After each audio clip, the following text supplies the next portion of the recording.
the curriculum as a whole for the 4 years of high school is being looked at. And so please don't take it that your student has to be perfect every single day of their lives, because we don't expect that in the college admissions process. Guka, I think this one is for you also. What was the average GPA for UCSB freshman year this year for entrance? Oh, darn it. I forgot to memorize that. Hold on. I think it's 4.12, if I'm not mistaken. Weighted 4.12. Can the college admissions reps talk a little bit about how they work with sports recruiting? So I work at a Division III institution. So it's actually the largest of NCAA. The big caveat about Division III is we're prohibited from offering athletic scholarships.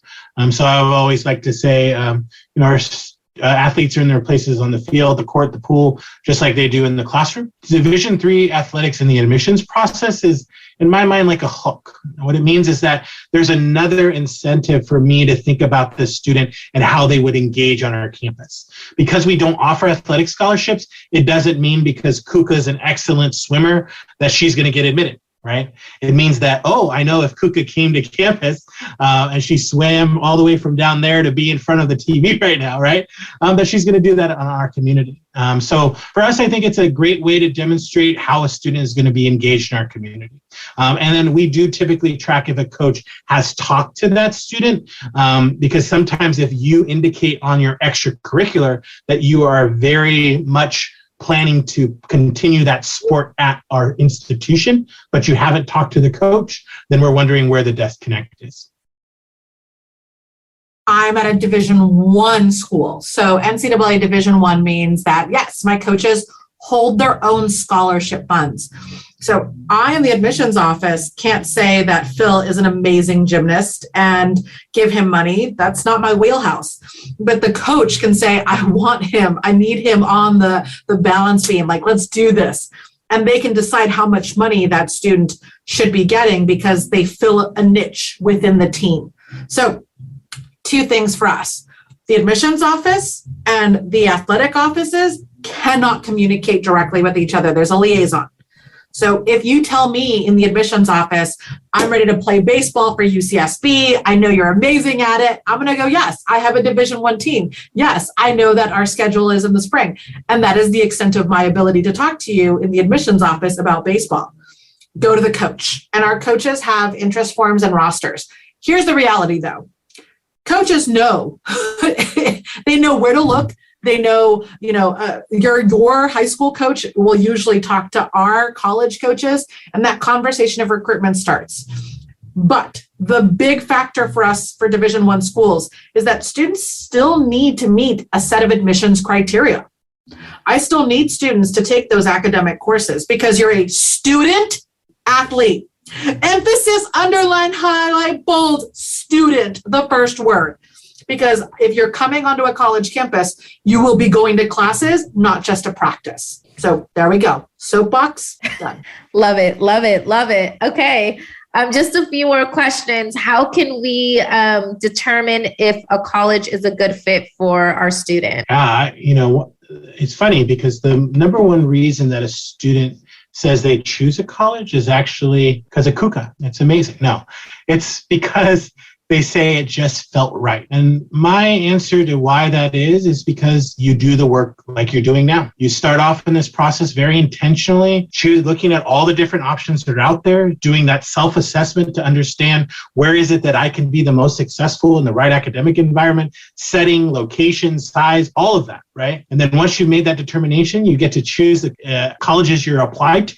And by doing that process, understanding what each college wants, by putting your best face forward, when you get that acceptance letter, you step foot on the campus, you just end up feeling it. That's how it comes about mostly. Would you agree, Kuka? I love to tell this story. So one of my favorite tour guides said, I chose UCSB because the brochure was beautiful. And I said, well, I'm really glad that my brochure and my campus looked the same, but you'd never visited? She was like, no, I didn't have to. I was like, okay, but my best friend and I are here. And I was like, wow, you chose a school based off of your best friend. So let's start with the basics. It shouldn't be about your cousin, your neighbor, your best friend. It should be about you. And you might have some things you're looking for.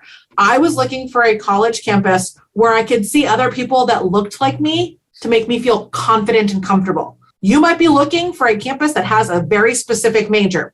I want actuarial science. Well, you've just limited now to like 10 schools in California, right? Or across the Midwest. So if it's major, if it's size, if it's location, those are things to sort of put out there as creating your list. But once you walk onto a campus, if you're like, oh, there are bikes here, there are bike paths I have to cross. I hate bicycles. I have a fear of bicycles. Santa Barbara now gets off your list because we're a biking campus. So it's not just about the pretty pictures. It's not just about the fact that your friend likes it. It needs to be all these other factors combined as well. And that's where videos, we have mastered the virtual tour now that the pandemic is launched us into that. So every college has those now. There are also great, student-driven videos of a day in a life on our YouTube channels and our Instagrams. Those student perspectives might be the best way for you to get the vibe if you can't physically come onto a campus tour or go through a virtual tour either. I think this one is for the UC system, Kuka. The UC system, is the UC system considering developing their own in-house replacement to the SAT?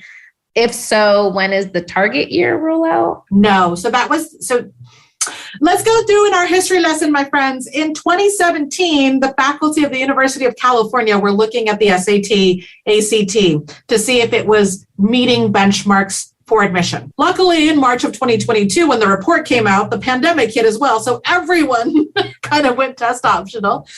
We have now since done our due diligence since 2020, and our faculty are not creating a new test. We're not creating any test. So test free means I, in the admissions office, am free of having any required exam for admissions purposes. Yeah. Okay, thank you for that. How important are AP courses to college admissions? If it's not counted during their senior year, then should all AP courses be done by junior year? I would love for you guys to say something as well. But although universities are reviewing, their grades for freshman, sophomore, and junior, and their senior grades aren't necessarily out yet, it's still important that they are able to take AP courses senior year, number one, definitely. And it is going to play a factor if they are taking AP and honor courses their senior year. Kuka and Phil, you can chime in, but universities and colleges don't necessarily want to see that you're taking rigor freshman, sophomore, and junior year, and then not taking anything senior year, and you're kind of coasting. So I think it's definitely important. There's opportunities to take AP courses at SI senior year and junior year.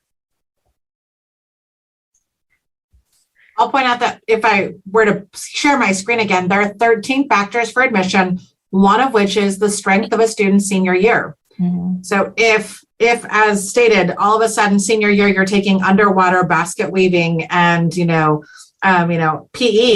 that rigor is not there. So that could be a factor to us. I will also point out that if a student wants to really learn, then taking a whole year off from a rigorous curriculum and then jumping into a university setting might not be the best path. You want to find yourself with a bridge, right? Moving forward. Does that mean all APs? No, that's not what I said, remember? But is it challenging yourself in areas of your strength?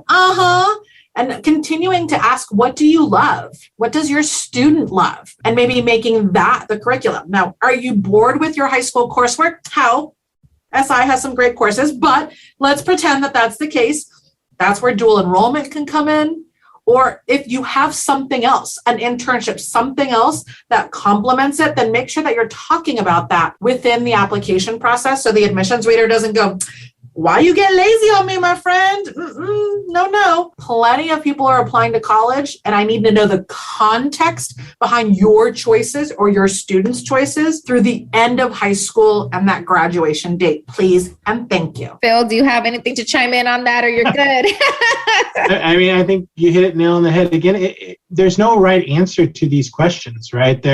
It's contextual. Like, right, we're in knee deep right now in committee, and we're looking at rigor. And like Kuka said, the lack of it in senior year, it raises a question. So then I look to the application and I look for context, right? Oh, look, they tried it honors and AP in junior year. They're not going to take it in senior year. that makes sense, right? But if I see maybe no honors or AP course whatsoever, then I'm wondering why, right? And I'm looking for other answers in the application. And if the student can't answer in a very, intentional way that makes me doubt their capability of doing the work, that's when it matters. But again, it depends because each of the students are different. Each school is different. I think, what are your thoughts on taking a path of going to community college before applying to a 4-year? What are the advantages or disadvantages? I'll say something real quick. Honestly, it really depends on the student. I know this is, we had an X period on Tuesday with our juniors, and we had our representative, and he had a piece of paper that said, it depends for most of the questions. The answers were, it depends. And it's really true. It really depends on what's a good fit. It really depends on what's a good fit for the student. Advantages are, it could be affordable, a little bit more affordable. Disadvantage is that it may be a little challenging to get all those classes in order to transfer. But if they have a goal in mind, community college can be a great path, and there's opportunities. So I really think that's a conversation that they can have with their college counselor. I know I'm referring it back to the college counselor, but I always encourage students like, hey, let's apply to some colleges. And then if you're not happy, there's always that community college route.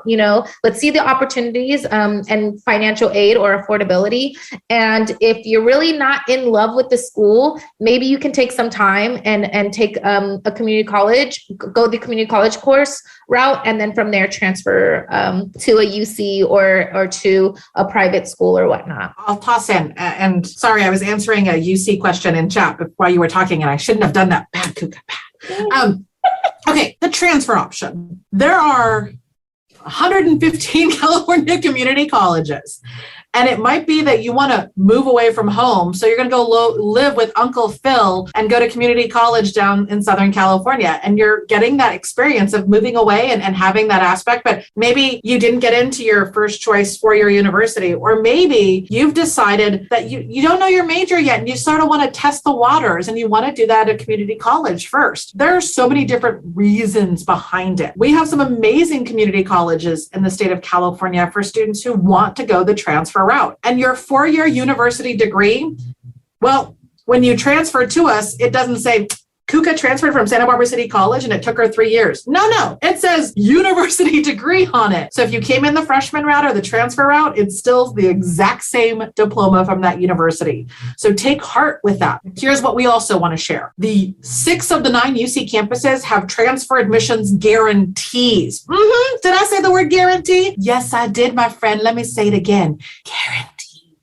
So there's no guarantee at the freshman route, but there is at the transfer route. And of course, there's some limitations when it comes to majors. It's not a carte blanche thing. And there's going to be a list of what you have to do. But X, Y, and Z is done. Check the box. I can guarantee you admissions at UCSB in almost 80 different majors: art, biology, history, so much more. So there is a great reason why some students will start at a community college. And the end result is a degree.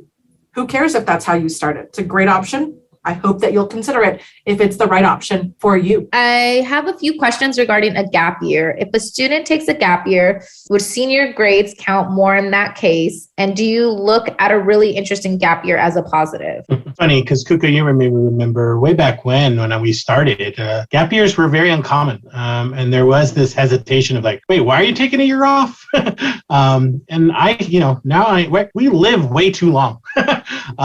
You've been in a pressure cooker environment. Your student has been for a while. I think a very intentional gap year with some very clear goals makes sense. Now, of course, the answer depends, because my advice has always been traditionally, if you're a strong applicant as a senior, to then apply as if though you're going to enroll in that institution right after high school and then defer your admission if you garner admission. So in that case, right, it is your junior year and perhaps the first semester of your senior year that is weighted. But I have seen, because of different circumstances, a student graduate and then take a gap year and do some additional coursework to try and bolster some academic record, right? So in that case, we would see the complete senior year. And if you're trying to, articulate or show upward trend, right, then that's when maybe senior grades will apply a little bit more directly. But I think for the right reasons, as we did just discuss, and an intentional approach to a gap year, I say go for it. But I do recommend that you apply as if though you're going to go right out of high school. Definition